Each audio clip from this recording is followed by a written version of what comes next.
Em nome do Pai, do Filho e do Espírito Santo. Amém. Podem, por favor, de se sentar. Reverendo Padre, caros irmãos, caros seminaristas, caros fiéis, já se tornou um maravilhoso costume aqui no mosteiro realizarmos a cerimônia das 40 horas. O direito canônico prevê que anualmente, onde Nosso Senhor permanece reservado no sacrário, faça-se esta devoção, para a sua maior honra e glória e fervor dos fiéis. São 40 horas em memória das 40 horas que Nosso Senhor permaneceu no sepulcro. Liturgicamente, ela costuma ser realizada neste domingo da 50ª, que coincide com os infelizes dias da festa pagã do Carnaval, reparando o coração eucarístico de Jesus presente na Santa Hóstia e tão ofendido pelos homens nestes dias. Portanto, convidamos a todos para que venham se entreter com o Nosso Senhor, que estará exposto no ostensório na capela do mosteiro, dando-lhe homenagens de reparação, compensando-lhe amor por amor. Venham se ajoelhar a seus pés, oferecendo-lhe seus corações. Os mundanos atravessarão a noite em suas devassidões. Nós devemos passar a nossa em consolações a Jesus. O mundo é dividido em dois campos, como nós sabemos: dos que são por Jesus e dos que são contra Jesus. O que nos divide? O pecado. De que lado estamos? Venham cansados, venham fazendo sacrifícios. A sua presença será extremamente agradável a Nosso Senhor e manifestará uma fé viva, mesmo que você não sinta nada. O importante é Ele sentir. O importante é Ele estar feliz. O importante é dar prazer a Jesus, como dizia Santa Teresinha do Menino Jesus. Mesmo que o Senhor ou a Senhora pareçam vir forçados, venham. Não esqueçam nunca que se Nosso Senhor nos ama infinitamente, Ele quer ser infinitamente amado por nós. A melhor de nossas homenagens e delicadezas comovem seu sensível coração. Abandonemos um catolicismo simplesmente virtual, ilusório, catolicismo frio e imprestável. Tenhamos um catolicismo verdadeiro. Na grande aparição de Fátima, antes que Nossa Senhora aparecesse, quem aparece é Nosso Senhor Jesus Cristo, nas mãos do anjo de Portugal. Esse detalhe passa muitas vezes despercebido. O anjo, muito provavelmente São Miguel, Angelus Pacis, como diz a liturgia, o anjo da paz, como ele se denomina, solicita reparação. Ele diz que o corpo e o sangue de Nosso Senhor Jesus Cristo são, palavras dele, horrivelmente ultrajados pelos homens ingratos, e manda: reparai os seus crimes e consolai o vosso Deus.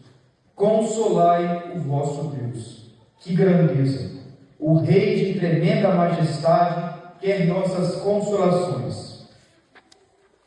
Poderia parecer curiosa a insistência do anjo em plenos anos de 1916, pedindo por reparação. O anjo aparece um ano antes de Nossa Senhora. Anos seguintes ao pontificado de São Pio X, o Papa da Eucaristia. O anjo de Portugal certamente aludia de modo especial ao nosso tempo em que Jesus na Eucaristia seria vítima dos piores e inimagináveis atentados. Deus só permite o mal porque até dele tira grandes bens. O protestantismo, esta escória, teve a ousadia de negar a presença real de Nosso Senhor no Santíssimo Sacramento no século XVI. Mas, como resposta, o Espírito Santo suscita na Igreja as obras eucarísticas. Foi assim a Contra-Revolução Católica do século XVI. É como se a Igreja dissesse: vocês negam a presença real? Então verão nossos sacrários agora cheios de ouro. Os altares barrocos se tornam verdadeiros castelos onde mora Jesus. É a profissão de fé da igreja contra a barbárie protestante. Vêm então as exposições solenes. Até este momento não haviam exposições do Santíssimo Sacramento como temos hoje. Nosso Senhor não era exposto para a adoração dos fiéis. Se o diabo soubesse, jamais teria feito a revolta de Lutero. E a igreja continua: pois nós o adoraremos 24 horas por dia, sem parar. E daí nascem as maravilhosas ordens de adoração perpétua a Jesus no Santíssimo Sacramento. Nascem as obras das adorações noturnas, diurnas. As bênçãos do Santíssimo Sacramento se multiplicam em toda a cristandade. E também nascem as 40 horas. Sim, o Espírito Santo queria afervorar a igreja, e eis o que é uma verdadeira renovação da cristandade. Nada de novo, mas ao mesmo tempo uma intensidade nova, apegando-se ao de sempre. Nada mais tradicional do que amar e adorar Jesus no Santíssimo Sacramento. Jesus sacramentado seria, como nunca, honrado de uma maneira extraordinária. Deus só permite o mal para que venham bens, porque até do mal ele tira bens. Sem dúvidas, será, portanto, o bem-aventurado padre Julião Eymar que falará com sua língua de fogo o que o Santíssimo Sacramento deve ser para nós e qual deve ser nossa relação para com ele. O Santíssimo Sacramento não é uma relíquia. O Santíssimo Sacramento é uma pessoa. É uma pessoa viva. É a segunda pessoa da Santíssima Trindade. É nosso Senhor Jesus Cristo. Está nele igualmente o Pai e o Espírito Santo por concomitância, pois em cada uma das pessoas divinas contém as outras duas. São um só Deus. Na hóstia santa está toda a plenitude da divindade. Já paramos para pensar? Temos essa noção que quando estamos diante de Jesus, hóstia, estamos no céu. Verdade, ainda não vemos sua divindade, mas ela está ali, como no céu. Que dom! O reverendo padre Calderon escreve bem em seu livro O Reino de Deus, abre aspas, Jesus Cristo reina nesta terra na hóstia consagrada. Ele está no mundo para reinar sobre nós. É um grande princípio de organização social. Se nós organizássemos de tal maneira a nossa vida, diante da consideração de que Ele está pessoalmente, vivo, real, sobre as espécies eucarísticas, se vivêssemos para vê-lo oferecer-se na Santa Missa, rezando por nós, se vivêssemos para recebê-lo, a fim de que Ele vivesse em nós, se vivêssemos considerando que Ele vive no meio de nós, esse é o reino de Deus sobre a terra. Caros fiéis, Jesus vive no meio de nós. Jesus vive no meio de nós. É preciso pedir uma graça a Nossa Senhora, ter devoção a Jesus. Jesus deve ser tudo para nós, e Jesus sacramentado. Ou Jesus na Eucaristia ou a morte, dizia São Pedro Julião Eymar. Deus só nos amará na medida em que nós estivermos unidos a Jesus. Nosso Senhor disse no Evangelho, que nós acabamos de ler: quem come minha carne e bebe meu sangue, permanece em mim e eu nele. E será essa semelhança, essa identificação com Jesus que agradará o Pai eterno. Sem mim, vós não podeis fazer nada. Portanto, não há diferença entre Jesus e a hóstia consagrada. Parece que nos é claro, mas se fizermos o exame de consciência, veremos que na prática não identificamos tão perfeitamente assim. É preciso absolutamente que nós entendamos isso. Por que, por exemplo, visitamos tão pouco a capela durante a semana? Por que somos tão frios na devoção? Porque nossa fé é fraca, que está ali. Nós vivemos na prática como se não entendêssemos. Quando entramos na capela, parece que ajoelhamos em brasas ardentes e tanta vontade que temos de sair rapidamente. Falta de fé. Nossa fé é fraca. Enquanto os pobres protestantes todos os dias vão adorar o diabo em suas ceias. Onde estão as horas santas na capela que deveriam se disputar? Onde estão as adorações perpétuas? Nós dizemos que guardamos a tradição, que somos fiéis tradicionalistas, mas infelizmente, para nossa vergonha, vemos pobres vítimas da heresia modernista e liberal que passam horas diante da presença de Jesus na Eucaristia. Quantas horas por semana você passa diante de Jesus na Eucaristia? Quem faz esse exame de consciência antes de se confessar? Emite Spiritum tuum et creabuntur. Enviai, Senhor, o vosso Espírito e renovareis a face da terra. Enviai, Senhor, o vosso Espírito e acendei nos corações dos vossos fiéis o amor de nosso Senhor Jesus Cristo no Santíssimo Sacramento. Talvez não conseguimos fazer o melhor por conta de nossas obrigações e este mundo moderno inimigo de Deus que faz uma loucura na nossa vida. Mas se fizermos o exame de consciência, nós fazemos ao menos o que está em nosso alcance. Será que nós não poderíamos fazer mais por Jesus no Santíssimo Sacramento? É nos pés do sacrário, disse Nossa Senhora Santa Catarina de Labouré, que deveis encontrar consolação para as vossas cruzes. Não pode ser normal que os católicos visitem tão pouco a Jesus sacramentado. Não pode ser normal que a maioria das vezes que entramos nas igrejas, ela está vazia. Sobretudo nós, padres, seminaristas, religiosos e religiosas. O tempo que tivermos, devemos passar com Ele. Tudo passará. No final desta vida, seremos nós e a hóstia consagrada. Nós e nosso Jesus.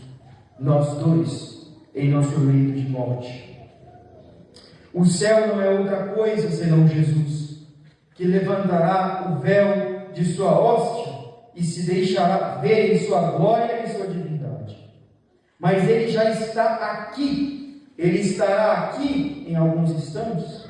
O mesmo que está no céu. Comecemos então o nosso céu na terra.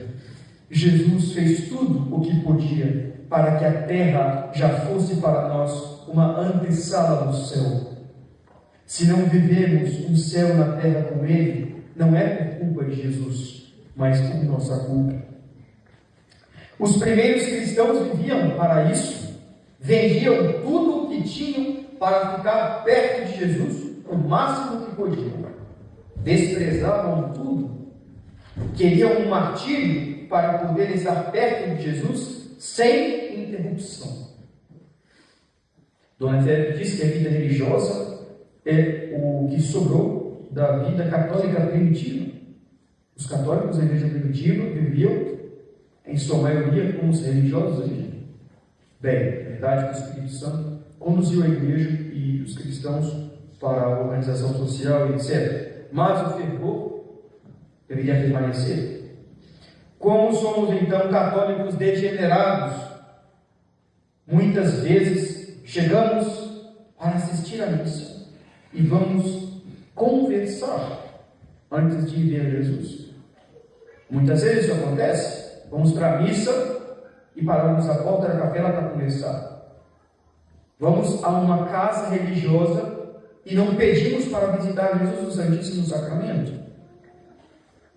Nós somos exame de consciência. Às vezes, nós vimos no mosteiro, vamos ao seminário, vamos ao convento das irmãs e não pedimos para visitar a capela. É um erro, uma falta de fé. Peçamos para ver Jesus. Se compreendêssemos isso, São Francisco de Sales dizia que nosso dia deveria se dividir em dois: a preparação para a comunhão e a ação de graças. Tal é a importância de Jesus na Eucaristia. Se os padres, se os religiosos compreendessem isso, se os fiéis compreendessem, a face da terra seria renovada. E é preciso renovar a face da terra. Não é possível que nos conformemos com Jesus vivendo nesta terra e sendo desprezado. Não. Agora Ele deve reinar. Toda nossa ação, dizia Dom Lefebvre, se resume em para que Ele reine. De São Paulo, expressão de São Paulo. Devemos, então, empreender belos altares, belas igrejas, fazer belas procissões e organizar tudo o que pudermos para honrar Sua presença e dar-lhe glória. Tudo o que nossa criatividade piedosa nos animar e a obediência nos permitir. O cardeal Pi, grande apóstolo do Cristo Rei, dizia: mesmo que nós víssemos o reino de Jesus Cristo se esfarelando diante de nós, nós deveríamos nos consumir para que Ele reine.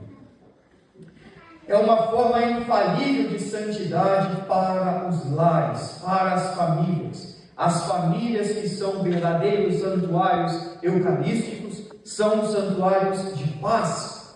Os pais que compreendem que Jesus está vivo e que organizam a sua família desta maneira, vão ter paz. Experimente colocar Jesus sacramentado no centro de tudo e verás maravilhas de santidade. Caros fiéis, como o tema para essas 40 horas, haverá apenas duas conferências que serão amanhã, às 9 da manhã e às 18 da tarde, 9 da manhã e às 18 da tarde, para os que puderem. Nós escolhemos o tema As Maravilhas da Santa Missa. Procuraremos fazer algumas reflexões doutrinais sobre a ação a mais sublime desta terra.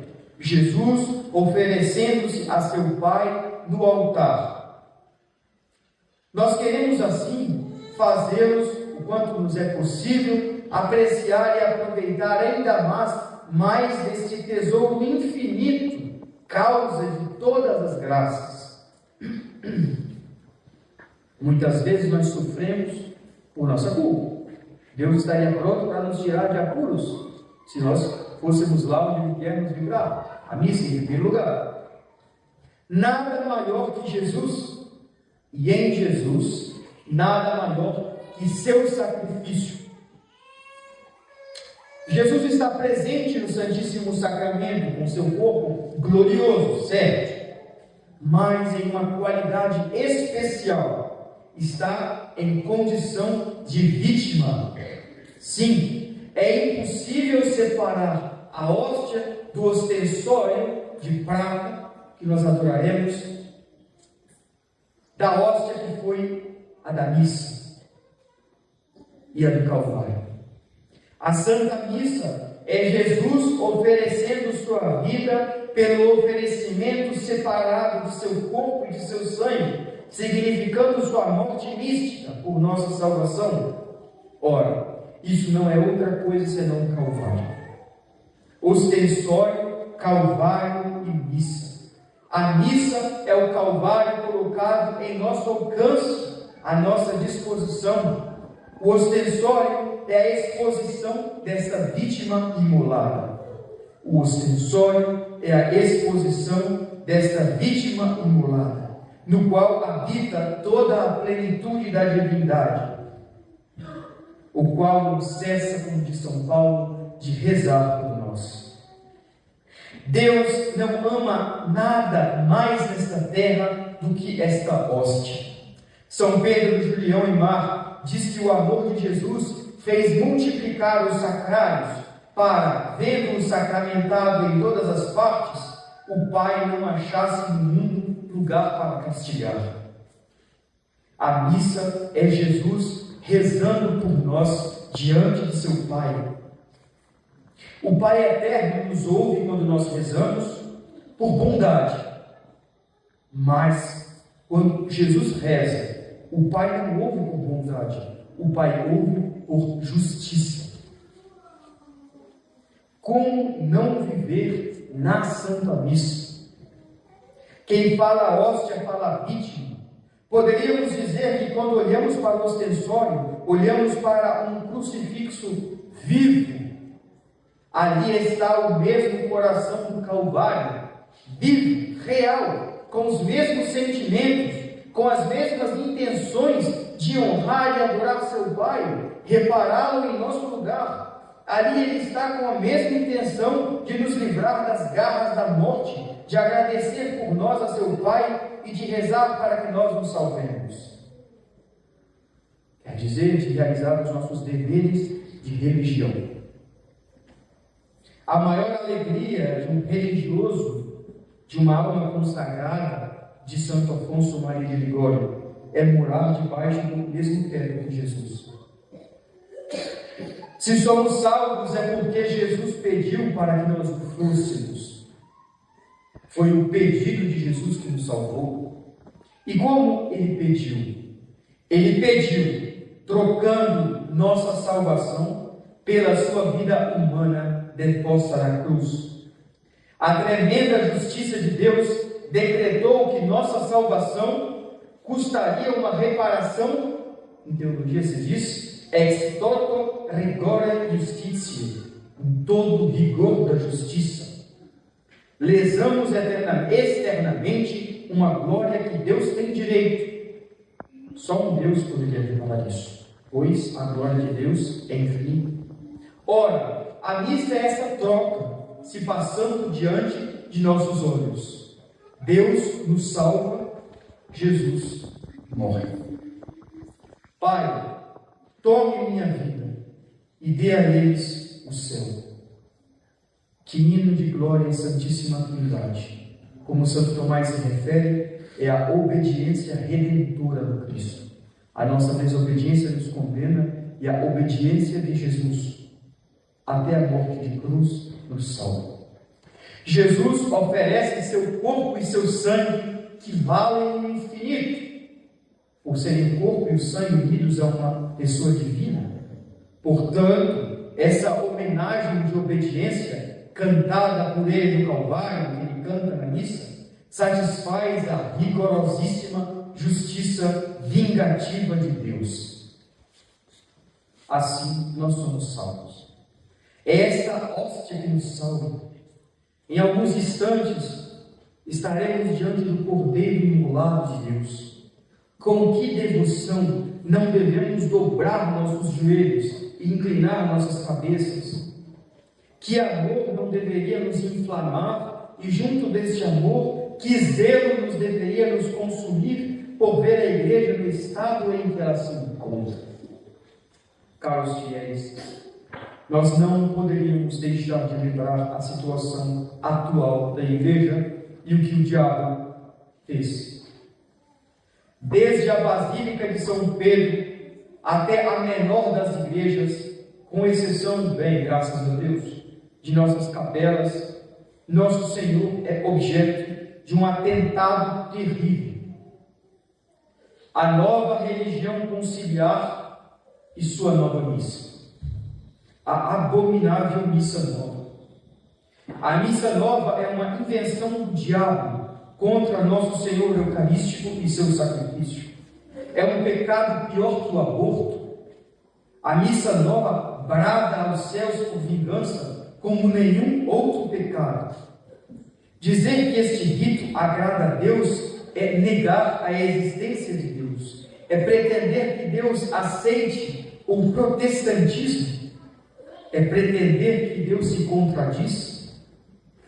O rito de missa deve exprimir a fé revelada por Deus. Ora, a nova missa não é uma profissão autêntica de fé católica. Ela é, portanto, ilegítima, intrinsecamente má e detestável. Por quê? Porque por ela se pretende dar glória a Deus por um modo que ele detesta. Deus detesta o protestantismo. Deus detesta o que os protestantes pensam ser a missa. Lutero dizia: a ideia de missa como sacrifício é uma poluição. Palavras dele. E o que é a missa nova? A missa nova é a missa de Lutero. 6 pastores protestantes fizeram a nova missa. Se os senhores estudarem, vão ver. Estudem, caros fiéis, estudem. A missa nova não é a missa dos primeiros cristãos, isso é uma mentira. A missa dos primeiros cristãos, a missa dos santos padres, era esta missa que celebramos aqui. Claro, a igreja mais tranquila depois dos tempos de perseguição pôde enriquecer com cerimônias aquilo que os apóstolos nos deixaram, mas essencialmente a missa dos apóstolos é a missa que nós rezamos. É verdade revelada que a missa é um sacrifício de propiciação que faz Deus de juiz virar Pai, o torna propício, e nós de pecadores santos. Nosso Senhor não ensinou aos apóstolos este rito bastardo, fruto do ecumenismo, que arrancou nossos altares e plantou no lugar deles essa maldita missa. Esta nova missa foi feita para agradar os hereges, os protestantes que negam que a missa seja o Calvário, que negam que Jesus está ali vivo, na hóstia consagrada, morrendo misticamente aos olhos do Pai por nossa salvação.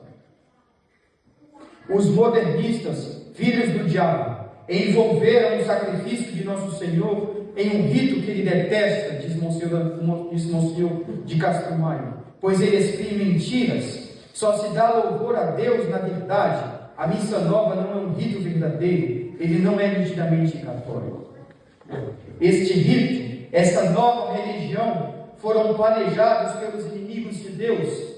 Dom Lefebvre lembra de um cônego apóstata chamado Roca, em meados do século XIX, que havia previsto a nova igreja, são palavras do cônego, que poderá não ser capaz de manter nada de sua doutrina e da forma original da antiga igreja, receberá, no entanto, consagração e jurisdição canônica de Roma. Roca profetizou, entre aspas, uma reforma litúrgica. Na verdade, ela estava sendo tramada nas sociedades secretas. Com referência à futura liturgia, ele acreditava que o culto divino, na forma estabelecida pela liturgia, o cerimonial, o ritual e os regulamentos da Igreja Romana, passarão brevemente por transformações em um concílio ecumênico. É uma farsa. São Pio V proclama o missal tridentino como rito dos santos padres. O cônego Roca dizia que queria trazer a missa à simplicidade apostólica, o que é falso. São Pio V que o faz. Os santos padres receberam dos apóstolos a maneira e o rito que deveria guardar esse sacrifício, e o Espírito Santo conduziu assim a igreja. Este cônego anteviu que o referido concílio levaria a um perfeito acordo entre os ideais da civilização moderna e o ideal de Cristo e seu Evangelho. Isso seria a consagração da nova ordem social e o solene batismo da civilização moderna, nascida na Revolução Francesa, em que Jesus não reina. É de se arrepiar, como ele prevê com entusiasmo, uma nova religião, um novo dogma, um novo ritual, um novo sacerdócio. Ele chama mesmo os novos sacerdotes de progressistas, ele usa essa palavra. Fala sobre a supressão da batina e sobre o casamento dos sacerdotes. É uma guerra, caros fiéis, e é nossa guerra, pois nascemos para Deus e para as coisas de Deus. O diabo quer distrair-nos com futilidades. Não se deixem levar pelo diabo. Preocupem-se com Jesus, com o sacrifício de Jesus, com sua glória. E é isso que nos conduz o Pai Nosso. É a isso que nos conduz o Pai Nosso quando nos faz pedir antes de tudo santificado. Quer dizer, conhecido, amado e servido seja, Senhor, o vosso nome. Venha a nós o vosso reino e seja feita a vossa vontade. Nós não podemos descansar enquanto esta nova religião estiver em Roma, enquanto esta máfia ditar as regras da Santa Igreja. Não podemos descansar enquanto a missa nova estiver em livre circulação, enquanto esta nova religião ocupar os nossos templos. Não podemos descansar enquanto a comunhão na mão estiver acontecendo. Temos que denunciar os autores dos erros. Não podemos querer compromissos com estes inimigos do sacrifício de nosso Senhor, inimigos do seu reino universal, como dizia Dom Lefebvre. Eles são anticristos, dizia Monsenhor. Vocês trabalham para descristianizar a sociedade, dizia Dom Lefebvre, cardeal Ratzinger, futuro Papa Bento XVI, e nós para que o Cristo reine. É impossível trabalharmos juntos. Que nos excomungue, que nos penalize, não vale nada. Eles são inimigos de Deus. Acaso valeu terem excomungado Nosso Senhor da sinagoga? De nada valeu a condenação feita por Caifás, que era também o soberano pontífice daquele ano. Caifás condena Nosso Senhor Jesus Cristo. Acaso valeu essa excomunhão porque ele era soberano pontífice? Não. Quem nos persegue será um dia condenado pela Igreja. Sim, o Vaticano II será condenado pela Igreja. Os papas do concílio serão condenados pela Igreja. É impossível duvidar disso. Nossa Senhora vencerá, ela restaurará o reino eucarístico de seu Filho. Ela é a primeira que quer vê-lo honrado e glorificado. A fé da Igreja nos ensina que Nossa Senhora vence todas as heresias do mundo inteiro. Acaso seria o liberalismo e o modernismo mais poderosos que ela? Não. Diz o Padre Calmel, a hora da derrota do modernismo e do liberalismo está marcada. Ela varrerá os inimigos de Deus da Igreja. Ela suscitou Dom Lefebvre e Dom de Castro Maia, que foram a realização da promessa de que a Igreja jamais desfaleceria, jamais pereceria. Eles, assim como o profeta Elias, não dobraram seus joelhos diante de Baal, não aceitaram a revolta contra Deus manifestada no concílio e legiferada pelo Código de Direito Canônico de João Paulo II. A Igreja é santa e imaculada, a tradição é santa e imaculada. Eles nos transmitiram a tradição esta que é idêntica à Igreja Católica Apostólica Romana. Onde está o bispo de Santo Inácio de Antioquia? Aí está a Igreja. Ora, Dom Lefebvre e Dom Antônio representavam a santidade da Igreja e sua indefectibilidade.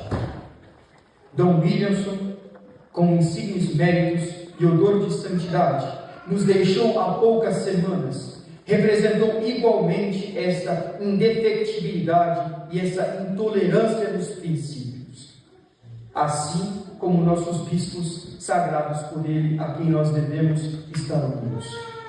Caros fiéis, para que ele reine, que Nosso Senhor nos ajude a se consumir nesse ideal sublime. Que maravilha no leito de morte lembrarmos que oferecemos a nossa vida por este ideal. Pais de família, religiosos e religiosas, temos diante de nós uma batalha que deveria nos entusiasmar, como dizia Dom Lefebvre em sua última homilia do Cristo Rei. Padres, religiosos, leigos, pais e mães de família, rapazes e moças, todos devemos nos aplicar neste ideal. Tudo passa nesta vida, menos a caridade, menos o que tiver sido feito para que nosso Senhor reine, para que Ele seja tudo em todos. Desejo a todos uma fervorosa oração das 40 horas. Na porta da capela estará a tabela com os horários para que os senhores possam marcar. É importante que os senhores marquem para que nós possamos organizar bem, saber a hora que o Santíssimo estará com adoradores. Peçam muitas graças a Jesus nesses dias. Peçam muitas graças a Jesus. No ostensório, Jesus é como um sol. Assim como o sol deixa de nos queimar somente se nós nos escondemos dele, assim no ostensório, Jesus só deixará de nos cumular de graças se nós pararmos de pedir. E Jesus quer que peçamos muito. Rezemos igualmente pelo Santo Padre, que pode estar em seus últimos momentos, para que ele se converta. Pois ele, nosso Senhor Jesus Cristo, quer nos conceder todas as graças, pois ele é o bem, e o bem não quer outra coisa senão comunicar-se. Que Nossa Senhora e nosso Pai, São José, lhes abençoe e lhes ensine uma verdadeira devoção a Jesus na Eucaristia. Louvado seja nosso Senhor Jesus Cristo, para sempre seja louvado. Em nome do Pai, do Filho e do Espírito Santo.